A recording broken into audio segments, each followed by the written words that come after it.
guys and welcome back to my channel, and for today's video, itetest natin itong bagong bili. Kasi medyo hindi na siya bago, mga ilang araw na nakalipas bago i-release itong L'Oreal Infallible 24-Hour Fresh Wear. So, 24-hour fresh look and longer lasting. Ang shade na kinuha ko, ito ata yung pinaka-dark, 250 na Radiant Sun. Actually, naka-seal pa to. 550 to guys. 550. Yan guys. Sa Landmark ko siya binili. Pero available to sa iba't ibang local stores natin like sa SM, mga beauty bars. Yun. Basta merong stall ni L'Oreal. Buksan na natin. Tatanggalan natin yung pinaka-seal. Okay. So, nakalagay nga pala dito. Parang parehas yung kung saan kinukuha itong product na to. Sa 23rd floor Robinsons Equitable Tower. Kaparehas lang siguro lagi ng Maybelline. So parang iisa lang ata yung kanilang lugar kung saan sila nagmamanufacture or something. 24-hour fresh look and longer lasting. So, nakalagay dito sa likod, 24-hour fresh finish, covers imperfections, no transfer, no shine, no dry out, no mask effect. 24 hours self-evaluation on 117 subjects. So, tinest muna nila to sa 117 na tao. Or, hindi ko alam kung ano yung subject na yun. Kasi wala namang sinabi na paraben-free or something. Pero made in China to. Nakalagay sa packaging. Actually, kaparehas niya yung dating packaging nung yung unang labas na Infallible. Mamaya ko na lang ipapakita. Pero kailangan ko na kasi mag-makeup. Ayun. So, ayan. Napaka-sleek nung ating packaging. At may pump, which is a good thing. Shake lang muna natin. Nga pala. Yung 550 nyo may 30 ml, which is yung regular na amount ng isang something. Ay! Magpa-primer pala muna ako. So, primer from Hairline Blur Stick. Lagi kasi ako nagpa-primer. Ngayon lang ulit ako nag-film ng foundation wear test. Okay nga pala tong Blur Stick sa akin. So, dapat hindi siya maka-apekto sa performance na tinitest nating foundation. Okay na ako sa ating makeup. O nga pala guys, ang alam ko meron tong SPF. May SPF to, so medyo careful lang kayo sa mga flashback pag mag-picture kayo na may flash. Although, wala nang masyadong gumagawa nun ngayon. Okay guys, so kumuha lang ako ng brush kasi dalawang application yung gagamitin natin. So, ito yung sinasabi kong packaging na kaparehas niya. So, tignan nyo guys, halos talaga. Parehas na parehas. Ito yung dati. Infallible 24 Hours Stay Fresh Foundation. And, nag-retail to dati for 700 pesos.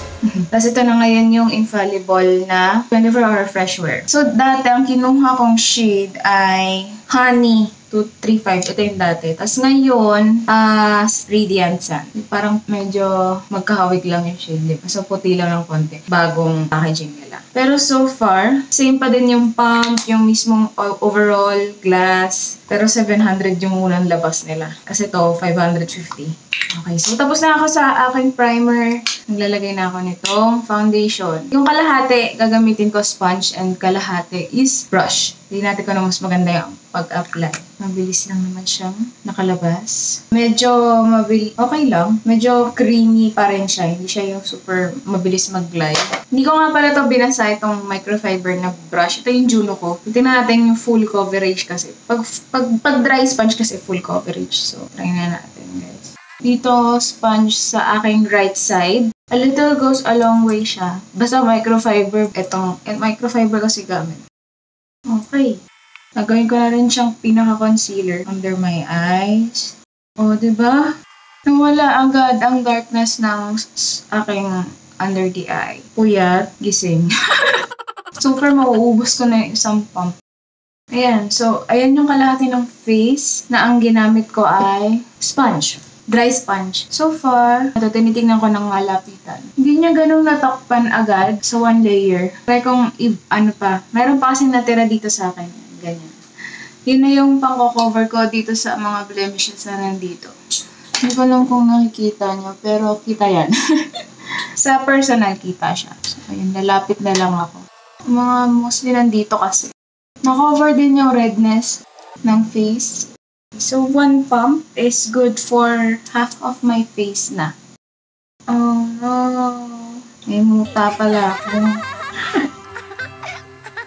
Okay, Okay, so far so good. Natakpan na. Ayan guys, ito yung kalahati na okay na siya. Okay din siya mag-blend with sponge. I-blend lang natin yung under the eye kasi medyo nagiging cakey. Ayan. Next, try ko yung sponge. One pump ulit. Pero sponge na. Ay, sponge. Ang gagamitin ko ito, brush na. Dinadablab ko muna. Ni-spread ko. Then swirling. Mas mabilis i-blend ng foundation brush. Mas mabilis siyang mag-spread. Wow! Mahirap lang i-spread yung foundation under the eye. Pag ganito kalaki yung sponge. Ay, yung sponge. Ako ng sponge. Yung brush. Yan. Kailangan yung ganun talaga. Ang bilis ma-cover kapag brush. Mas mabilis kapag brush, guys. Kung anong natira doon sa brush, lagay ko lang sa leg ko. Mas hindi ko na kailangan bumalik pa dito sa side na to nung ginamit kong brush. Yan na yun. Yan na guys. Mukha na akong gising. Ito yung malapitan. Ang lakas makaputi ng ilaw. Pero darkest shade yung kinuha ko. Di ba? Mukha na siyang makinis. Mabilis siyang mag-blend. Naging matte na siya. Hindi siya shiny. Totoo. Gusto ko yung kapit ng foundation sa aking face ngayon. And combination oily and dry ako. Ito yung area na dry. Ito yung area na oily. Abangan na lang natin dahil anong oras na. 5:10 na guys. So, babalik na lang ako. Tapusin ko lang yung makeup tapos balik ako sa inyo saglit para magpaalam. Yan. Ang kinis na ng face ko dahil doon sa foundation. Ganda siya. 5:25 na guys. Kailangan na rin umalis. So, yan. 2 pumps lang ginagamit ng face ko. Yun lang. So, laters na lang guys. Balik na lang ako. 5:25. So, medyo matagal-tagal pa yung mga 12 hours mahigit ko kasi matetesto. And magko-commute pa ako. Commute, through MRT, jeep. Pag uwi, naglalakad-lakad pa. Ayan guys. So, yun lang naman. And laters na lang guys. A few moments later. Hi guys and welcome back. Ayun. Ang time ngayon, time check tayo. It's almost 8 o'clock. 7:40 p.m. na. So far, mga 14 hours. So, mga 14 hours mahigit. Almost 15 hours na siya. Na nasa face ko itong makeup na to. And panita ba to? Wala tong setting spray. And light lang itong blur stick lang yung ginamit ko for my primer. Yung unang nilagay ko sa face ko is yung moisturizer ng St. Ives. Then after na yung primer, tapos yun na. Yung oiliness, so sasabihin, magbo-blot ako gamit itong Finesse na blotting sheet. Manipis lang to eh. Pero so far, ay papakita ko muna pala sa inyo ng malapitan na kung ano na itsura ng aking skin. Wala tong blot. So medyo dewy siya. Pero okay lang, hindi siya yung dewy na ngarag ka itsura ganun. Sa person. And, nga pala. Uy, nadrag ko kasi yung blotting sheet na pag ganun. Pero wala pa rin nag-transfer na makeup. Yung oil lang. Nga pala, gumagamit kasi ako ng mask sa pagka nagko-commute. So, natutulog din kasi ako sa MRT. Pag natutulog ako, nagmamas ako para nakaganon ako. Tapos, basta pag natutulog lang ako sa MRT. Tsaka kapag mausok yung mga jeep dun sa Makati. And, ginagamit ko to. So, syempre, kapit na kapit ko sa face mo nakaganyan. Kapag kapit na kapit, usually may nagka-transfer na medyo brown dyan yung foundation. Pero, nung ginamit ko tong foundation na to, puti yan guys, puti yan. And walang nag-transfer ni konti na foundation. Hindi siya talaga nag-transfer. So, totoong transfer proof. Ang galing. Idol ko talaga L'Oreal. Medyo L'Oreal baby din kasi ako. Pag-usapan muna natin habang nagbablot. 550 pesos lang to guys. And marami ako nakikitang kino-compare nila itong product na to with the 2,400 pesos na Estee Lauder na foundation. Yung pinakasikat nilang foundation. At lahat ng napanood ko na nagre-review ng kino-compare yung dalawang foundation, Estee Lauder and itong Infallible 24-hour fresh wear. Mas nanalo pa rin talaga itong fresh wear. So, 550 pesos, katumbas niya yung 2,400 na mas maganda pa ang quality. Saan ka pa? Oo nga pala. Ayun, nagbablot kasi ako. Nung nandito na sa kilay, mas nagta-transfer pa yung makeup ng pangkilay kaysa dun sa aking foundation. Pero sobrang fresh lang talaga tignan. Blot lang talaga. As in, kailangan mo lang i-blot. So, kahit i-blot mo siya, meron pa rin dewiness. And nandyan pa din yung foundation. Walang nagta-transfer na foundation dito. Wala talaga. As in, wala. Yan. So, okay na siya. Isang blotting sheet lang ang kailangan. Napakanipis pa nito. Usually kasi dalawang blotting sheet ang tinitake ng aking face para lang mawala, mag-mattify ulit. And ngayon, nag-mattify na siya. Pero kahit mattify na siya, may dewiness pa din. Although, naglagay naman ako kanina ng highlight, pero medyo hindi na ganun tama siya. Yung dewiness kasi talaga nung pinaka-foundation yung nakikita ko. And kumapit pa rin yung yung mga makeup na nilagay ko. Like, for example, itong yung Mamacita. Nandyan pa din siya. So, ibig sabihin, okay yung blending ng foundation na to with other products, either stick or powder base. And 8 shades nga pala to, guys. Ang shade na kinuha ko is itong Radiant Sun 250 Radiant Sun. Hindi siya paraben free and hindi rin siya cruelty free. Hindi siya declared. Pero nung chinek ko yung ingredient, wala naman siyang paraben na sinabi. Hindi ko lang sure kung meron pa talaga or wala. Pero kung wala, bakit hindi nila sasabihin na paraben free? Diba? Yun. Tapos yung packaging, very okay ako dito dahil may pump siya. 550 may pump pa. Yung Estee Lauder 2,400 walang pump.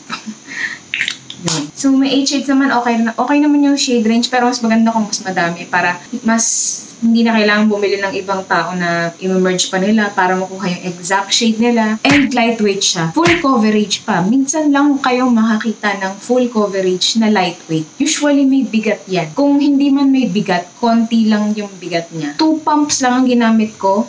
2 pumps nito. Foundation na to. For my whole face. Pero siguro 1.5 lang okay na kung brush yung gagamitin ko. Kasi ang brush hindi masyado nag-absorb ng product and yung sponge mas nag-absorb siya ng product. Siyempre, doon siya kilala. Mas mabilis i-blend pag ang ginamit mo is brush. Yung consistency niya, guys, medyo mabilis siyang mag-fall. Medyo lang naman. Pero hindi naman sobrang liquid-y siya. And hindi ako ganong oily all throughout the day. Ngayon lang to, nung nag-commute ako pa uwi. Yun lang. Ito na yun. Ngayon wala ng oil. Dewiness lang talaga ng foundation na fresh pa din siya kahit mukha na akong yung buhok ko mukha ng 2 araw na nakalipas na hindi ako nag-char.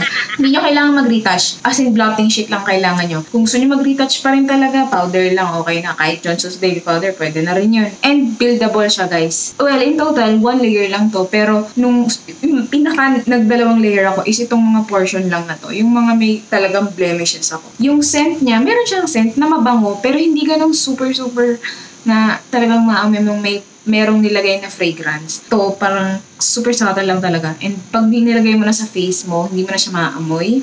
For the oxygen technology na sinasabi nila, ayan, nakalagay dito sa packet, sa plastic na tinanggal ko kanina. Oxygen technology. Siguro yun yung dahil sa pagka-lightweight niya na may naging breathable siya. Parang ganun. So far, gustong-gusto ko tong product na to. Actually, napalitan niya yung pinaka number 1 na product na gustong-gusto ko. Actually, L'Oreal din yun. Yung Infallible Pro Matte. Kasi yun, super matte niya talaga. Pero kung gusto mo nang may dewiness, full coverage, and talagang transfer proof. Transfer proof talaga, guys. Tingnan nyo. Wala talaga. As in, madiin yan, guys. Madiin. Pero wala talaga. Hindi siya talaga nagta-transfer. Kung may boyfriend ka, gumanon ka sa kanya, sa white t-shirt niya, ganyan, hindi yan magka-transfer. Not unless yung naging oily ka talaga. As in, super oily. Yung galing ka sa initan talaga. As in, mainit talaga. Tapos, natunaw na yung makeup mo talaga, tapos tsaka ka sumandal sa kanya, may possibility na magkaroon ng transfer. Kung yung normal day nyo lang naman, dito magka-transfer. So far, so good ako sa product na to. Hindi ko na papatagalin, 10 minutes na naman ako nagsasalita. And ayun lang, guys. So if ever may gusto yung product na ipa-review, just comment down below. Also check my social media accounts doon sa description box below. And if you like this video, please hit the like button and please subscribe to my channel. So see you in my next video.